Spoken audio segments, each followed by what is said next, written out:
Paradise is the place we need. I feel the peace inside of me.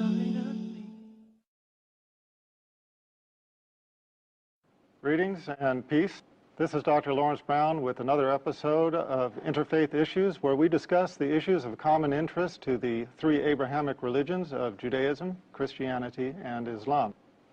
Today I'm going to be talking about the subject of where is the Christ in Christianity. Now that title might strike people as a little unusual if they have not been introduced to the concept before. The reason for the title, Where is the Christ in Christianity, is simply that many who read the Christian scriptures encounter a paradox that they have difficulty resolving. And that paradox is that the teachings of Jesus Christ often are found to be seemingly at odds with the tenets of Christian faith. Now, I would like to begin by backing up a step to the Old Testament. We all know, of course, Christianity is based upon the New Testament, but let's back up for a minute to the Old Testament. The scripture that Jesus Christ held up as the scripture of his time. We have to remember that Jesus Christ was an Orthodox Jew. This is why he is frequently referred to as Rabbi Jesus.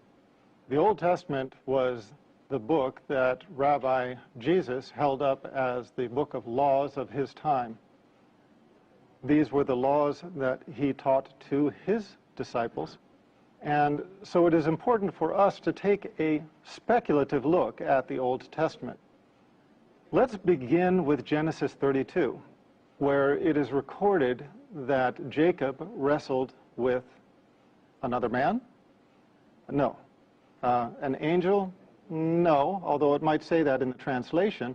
No, it's actually written that Jacob wrestled with God. Now, modern translations have tried to pretty much make this difficulty go away. They translate it as man or angel, but we have to read the scriptures in the foundational language in which they were recorded. And when we do this, we find that the Old Testament records that Jacob wrestled with God. Now, let's put this into perspective. Our universe is vast. How vast exactly is it? Well, take 240, add 21 zeros after it, and that's how many miles the universe is in diameter. 240 with 21 zeros after it is 7 sets of 3 zeros with commas. It's a number so vast, I'm not even sure if anybody knows the name for it. And on top of that, within this known universe, we have over 1 billion galaxies, and the universe, despite its vastness, is still expanding at 90% the speed of light. Now, this is creation of our Creator, and we are to believe that Jacob, a man, wrestled with the Creator of this vast universe, not only wrestled with him, but, as the Bible records, prevailed. It records that Jacob prevailed in wrestling against God. Now, as I said, modern translations have tried to escape from this difficulty by translating that Jacob wrestled with an angel or wrestled with a man. That's not what the foundational scripture says. And we have to look at the foundational scripture if we are going to get a true feel for the accuracy of these writings. Now, unreliability is a recurring problem in the Old Testament. One of the largest examples of unreliability is to be found in 2 Samuel 24:1, compared with 1 Chronicles 21:1. In 2 Samuel 24:1, it reads, quote, "Again the anger of the Lord was aroused against Israel, and he moved David against them to say, 'Go, number Israel and Judah.'" Fair enough. What did it say? The anger of the Lord. And he moved David. What does 1 Chronicles 21:1 say? Quote, "Now Satan stood up against Israel and moved David to number Israel." Here we have two passages describing the same historical event in very clear, unequivocal language. One speaks of God, the other speaks of Satan. Now, we have to ask ourselves at this point, is there any possible way to rectify this? In another passage, as I told you, Genesis 32:24 through 30, it records a man, Jacob, as having wrestled with God. Here we find two passages, one speaking of God, one speaking of Satan, describing the same historical event. In both of these passages, there is no possible way to rectify this inconsistency. So, which was it? Was it the Lord or was it Satan? We don't know. But what we do know is that it renders the Old Testament unreliable as a book of Scripture. As God is all-knowing, all-powerful, perfect, and all-reliable, he does not make the simplest of mistakes. A human being might, and we have to assume, okay, maybe this mistake came from a scribe. But if the revelation has been passed down to us in this time, with these errors existing within the text, and we cannot trust that portion, then what portion can we trust? Now, Christians would like to believe that the New Testament is free from such errors. Christians would like to say, well, okay, that's Old Testament. Let's not worry about that. We have the New Testament. We don't base our faith upon the Old Testament. That's of historical significance because the New Testament replaced the Old Testament. Well, it's a fair enough argument if it bears water. And in order to analyze that, we have to look at the New Testament and consider whether or not there are similar inconsistencies. So let's do that. To begin with, where Jesus and his family allegedly fled when they were persecuted, one gospel, Matthew, records the family having fled. Another, Luke, records the exact same scenario. One records the family having fled to Nazareth. The other records the family having fled to Egypt. Matthew 6:9 through 13, Luke 11:2 through 4, they differ over the wording of the Lord's Prayer. Now, think about what this means. We're talking about the Lord's Prayer. We're not talking about a little esoteric, little-known prayer. We're talking about the Lord's Prayer, the most commonly quoted Christian prayer in the world throughout the history of Christianity. And yet we have two different versions of it. It is described in two Gospels, and the wording does not agree. How much does the wording not agree? Over the last several years, the Jesus Seminar has compiled over 300 fellows of the Jesus Seminar. These are leading Christian scholars who represent their various faiths. They are at the top of the academic and the theological field, and they analyze the Christian scriptures.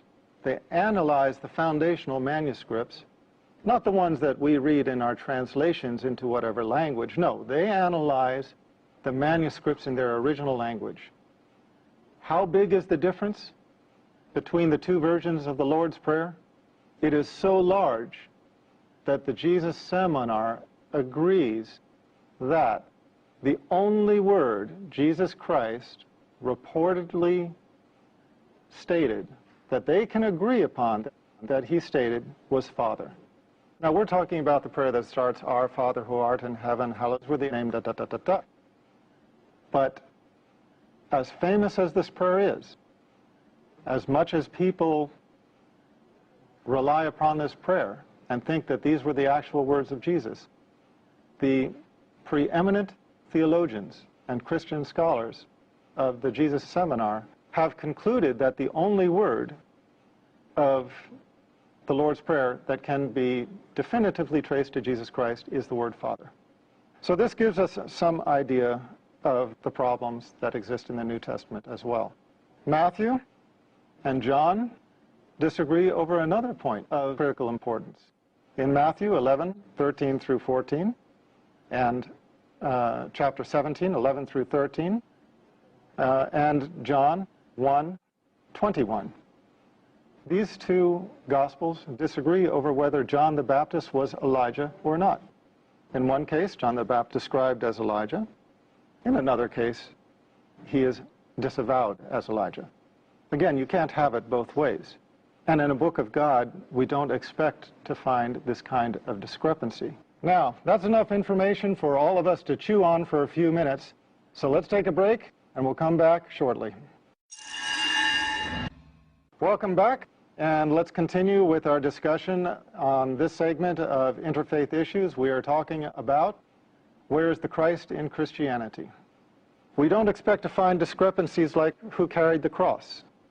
In Matthew, Mark, and Luke, Simon carried the cross. In John, Jesus Christ carried the cross. Again, which one was it? We don't expect to find differences over little things, such as what was the color of the robe that he was wearing? Scarlet, as in one gospel, or purple, as in another? Did the Roman soldiers put gall in the wine, or did they put myrrh? Look at the Gospels. You will find parallel stories that do not agree. Was Jesus crucified before the third hour, as in Mark 15:25, or after the sixth hour, as in John 19:14 through 15? Now, before the third hour and after the sixth hour, there is no way of reconciling these. There is no way that that time frame can overlap. You cannot have it both ways. And we are only talking about the events that are recorded leading up to the alleged crucifixion.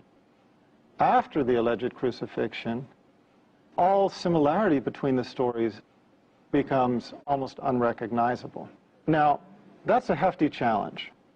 And I would challenge the serious and the sincere to go and read the Gospels, look at them side by side, and compare the stories after the alleged crucifixion to see exactly on what details they agree. One of the most important details that they do not agree on is the last words of Jesus Christ. Now, think about this. Throughout time, whenever you have a famous personality, when that person is dying, their followers, the people who love that person or emulate that person or want to just write history books about that person, they hang upon their deathbed waiting for their last words. You can even find books about this. There's one book called Famous Last Words. And what is interesting is that there is no disagreement about the last words of the famous personalities in books like Famous Last Words. But when it comes to Jesus Christ, one gospel records that his last words were, "It is finished." Another gospel records that his last words were, "It is finished." No, not at all. The other gospel records that his last words are, "Father, into your hands I commend my spirit." Which is it? Again, you can't have both. You can't have he said this and then said that and they were both his last words. No. If you said this and then you said that, this is no longer his last words. These are only a few of a long list of scriptural inconsistencies, and they underscore the difficulty in embracing the New Testament as unadulterated scripture, scripture that we can be comfortable hanging our salvation upon, trusting that this book will get us into paradise because it is letter perfect and we can be assured that it is pristine revelation from God.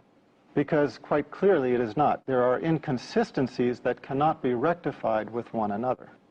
Hence the question, where is the Christ in Christianity? On one hand, we have a religion that is named after Jesus Christ. And if you ask any Christian, what is the foundation of your faith? What does it mean to be Christian? They will say it means to follow the teachings and the example of Jesus Christ. But now, if that is the case, why do we find such a large disparity between what Jesus Christ teaches and what the church teaches as the tenets of Trinitarian Christian faith. Let me give you some examples. Jesus Christ taught Old Testament law. That's why, as I said in the beginning of this talk, he's known as Rabbi Jesus. Paul negated it. Jesus Christ taught that God is one God. The Pauline theologians derived the Trinity. Jesus called himself the Son of Man 88 times. 88 times he called himself the Son of Man. Not once did he ever call himself the Son of God in a literal, begotten, not made sense. What did Paul call Jesus Christ? The Son of God. What do Christians know Jesus Christ as now? Allegedly the Son of God. We have to ask ourselves, when we are following the tenets of Christian faith, or those who follow the tenets of Christian faith, what are they adhering to more closely, the teachings of Jesus Christ or the teachings of Paul? And make no mistake about it, they are not the same. The teachings of Paul, as I just stated, in most cases are contradictory to the teachings of Jesus Christ, negating the Old Testament law, denying the unity of God, denying the direct accountability, meaning praying directly to God instead of praying to a saint or an intercessor, identifying Jesus Christ as a man and not as the Son of God. These are critical points upon which Paul and Jesus Christ were at odds. Paul was not only at odds with the teachings of Jesus Christ, but he was corrected by Jesus' disciples. It is well documented in the New Testament, the animosity between Peter and Paul, the animosity between James and Paul. So again, the title of this talk, Where is the Christ in Christianity? Because what we are finding is that what Jesus Christ taught is not the foundation of the tenets of faith encountered in Trinitarian churches of this time. Rather, the Trinitarian churches of this time are based predominantly upon the teachings of Paul. How recognizable is this? Is this something that I am seeing for the first time nobody else has seen? Is this something that has escaped the knowledge of Christian scholars? Not at all. They are well aware of it, but they are shy to talk about it. Let me read some quotes. Lehman contributes, quote, "What Paul proclaimed as Christianity was sheer heresy, which could not be based on the Jewish or Essene faith, or on the teaching of Rabbi Jesus. But, as Schoenfeld says, the Pauline heresy became the foundation of Christian orthodoxy, and the legitimate church was disowned as heretical." Was this only to be found in the writings of Lehman? No. Bart D. Ehrman, probably the leading scholar of biblical textual criticism alive today, speaking upon this very subject, commented, quote, "Paul's view was not universally accepted, or, one might argue, even widely accepted. Even more striking, Paul's own letters indicate that there were outspoken, sincere, and active Christian leaders who vehemently disagreed with him on this score and considered Paul's views to be a corruption of the true message of Christ. One should always bear in mind that in this very letter of Galatians, Paul indicates that he confronted Peter over just such issues. He disagreed, that is, even with Jesus' closest disciple. Commenting on some of the early Christians in the pseudo-Clementine literature, Bart D. Ehrman wrote, "Paul has corrupted the true faith on a brief vision, which he has doubtless misconstrued.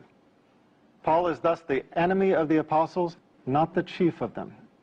He is outside the true faith, a heretic to be banned, not an apostle to be followed."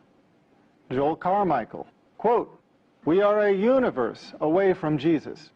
If Jesus came only to fulfill the law and the prophets, if he thought that not one iota, not a dot would pass from the law, that the cardinal commandment was, quote, "Hear, O Israel, the Lord our God, the Lord is one," and that no one was good but God, what would he have thought of Paul's handiwork? Paul's triumph meant the final obliteration of the historic Jesus. There are many others who have made similar comments. The point is that in analyzing Christianity, we have to choose who to take the teachings from. If we are choosing to take our teachings from the prophet Jesus, let's do it.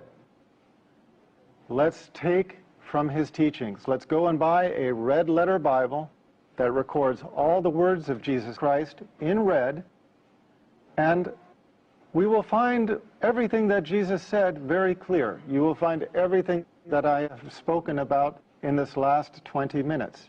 You will find him speaking of one God. You will find him speaking of himself as the Son of Man. You will find him speaking of direct accountability. You will find him speaking of the fact that he was an ethnic prophet, etc., etc. But if you choose to follow the teachings of Paul, well, then you are welcome to follow the Pauline, Trinitarian Christianity that prevails in this time. But before you do that, I would suggest one thing. Let's take a close look at these issues I have described.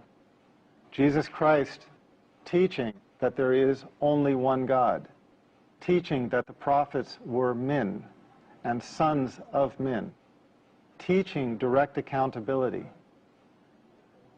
What other religion, what other of the Abrahamic religions conveys these simple, true values? If you answered Islam, you'd be correct. Here is a religion that honors Jesus Christ as the prophet, that recognizes his humanity, recognizes the truth of the revelation that he conveyed, but at the same time recognizes the very human corruptions, whether intentional or not, that crept into that revelation over time. At the same time, Islam is a religion of Tawheed, belief in the oneness of God, as Jesus professed, and it is a religion that fulfills everything that Jesus Christ himself spoke of. If you want to learn more about this, expand your knowledge on the subject, please go to my website, www.leveltruth.com. Look at the first of my series of books, Misguided, and you can carry it further from there. For now, this is Dr. Brown concluding this issue of Interfaith Issues, and looking forward to the next time we meet on this channel. Peace, and thank you for sharing this time with me.